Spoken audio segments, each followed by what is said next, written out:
He's also a commissioner with the Parliamentary Service Commission. So he's our employer. He pays us allowances. Opakruoth kendo. Ani luongo ni Okongo Omogeni, and Senator Mari Nyamira. To Professor Ojenda and family, mimi nimekuja hapa na familia yangu kuleta pole kwa profesa ambaye nimemjua kwa miaka mingi na ambaye ni kama ndugu kwangu. Professor Juana tukiwa wanafunzi kule University of Nairobi, na tukaingia na yeye kule Law Society of Kenya, akawa mkuu wa Law Society of Kenya, na alipokuwa anaondoka akaniwachia kiti. Kwa hivyo amekuwa rafiki yangu wa miaka mingi, pamoja na ndugu yake mdogo Seth Ojenda ambaye alikuwa kampeni wangu mkuu nikitafuta kiti ya chairman wa Law Society of Kenya. Kwa hivyo kwa niaba yangu na kwa niaba ya watu wa jimbo la Nyamira nimesema pole sana. Ninajua kwamba sisi wote tunapenda mama akiwa kwa mji, lakini pia tunamshukuru Mwenyezi Mungu kwa sababu mama amekaa nasi kadri miaka 84.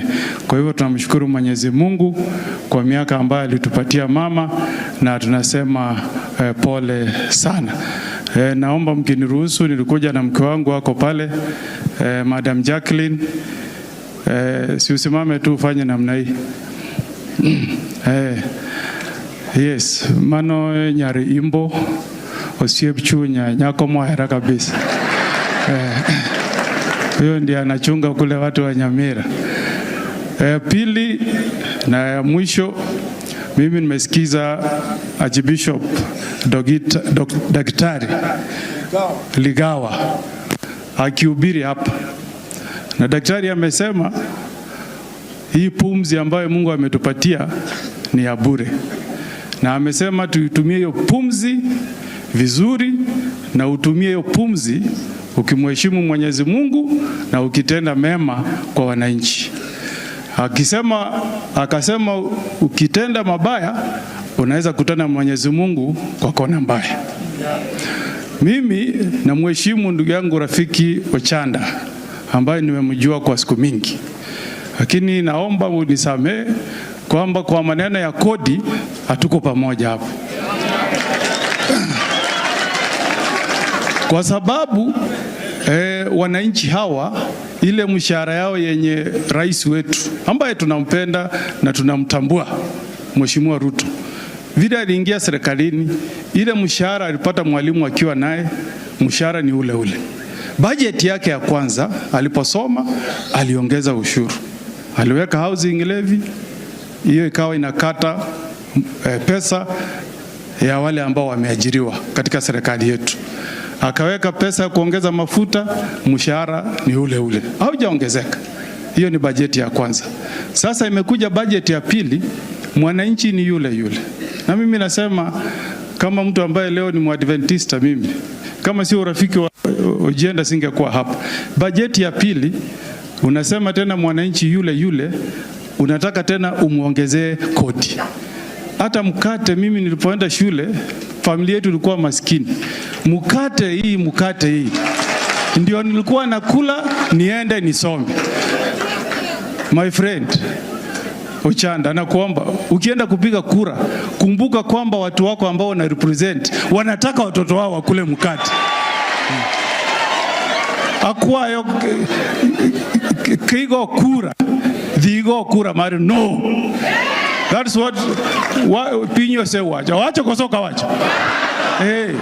Hawa ndio wakubwa wetu. Mimi nakuomba ukienda pale, piga kura kwa upande wa wananchi. Ukikuwa na wananchi, hakuna kitu ambaye utaogopa.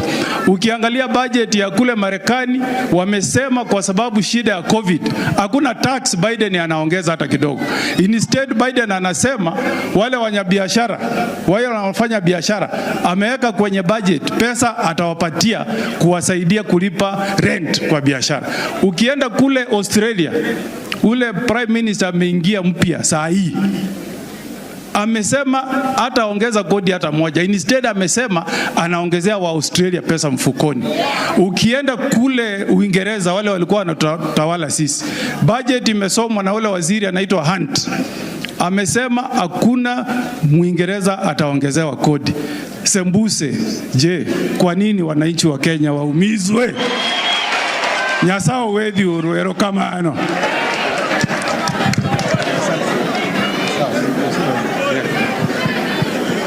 Senator anasema wananchi waongezwe sambusa. Mnakubali? Mnakubali? Hiyo ndio sambusa amesema. Sasa mjue kitu kimoja. Tukiendelea mbele, tunasonga mbele vile tunasonga. Rafiki yangu mkubwa Senator wa Migori